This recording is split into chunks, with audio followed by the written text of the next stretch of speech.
Now it's time to bring in one of your favorite guests, businessman, financial commentator, Jim Rogers, chairman of Rogers Holdings and Beeland Trust Incorporated. Jim, thanks so much for being back here with us on The Income Generation.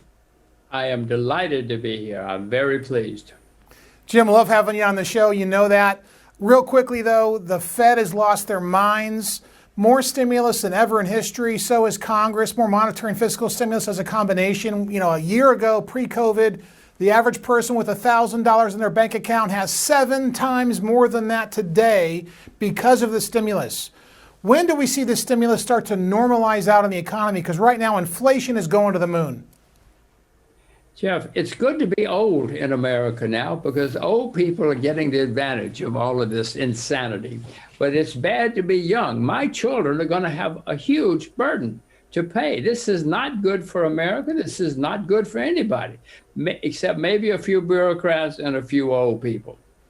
But Jim, you know, nobody has to pay for that if the rate on that debt is 0%. And not even paying principal back. So they've got an open check mentality. But at some point, you're right.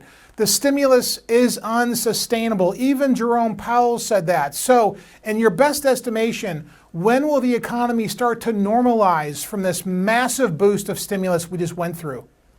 Well, right now we're beginning to form some bubbles in the U.S. stock market and the financial markets. The bond market is clearly a bubble. It's never been this expensive in the history of the world. So we're starting to have some bubbles. I would suspect, and my market timing is horrible, I would suspect by the end of this year or next, it will just get too high, and then things will start going down, and we'll have a horrible bear market.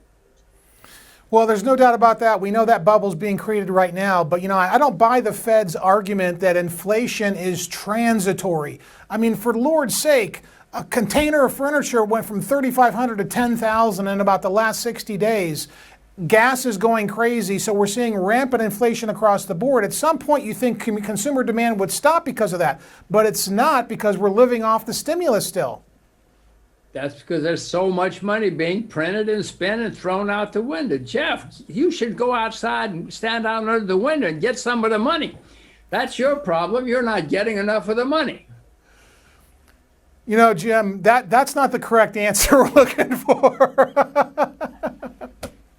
Of course, it has to stop. This is going to end very, very badly. We've never had bonds this expensive in the history of the world because the Federal Reserve keeps buying them. We have staggering amounts of debt in the United States, nothing like we've ever had before. Stock markets are starting to form bubbles. I mean, Jeff, you know as well as I know. I mean, I've seen this movie before. I know it ends badly. And unfortunately, it's going to end badly for a lot of people this time around. As usual, Jim, it's been our pleasure having you here on The Income Generation. My pleasure. Let's do it again sometime. And be careful. Be careful.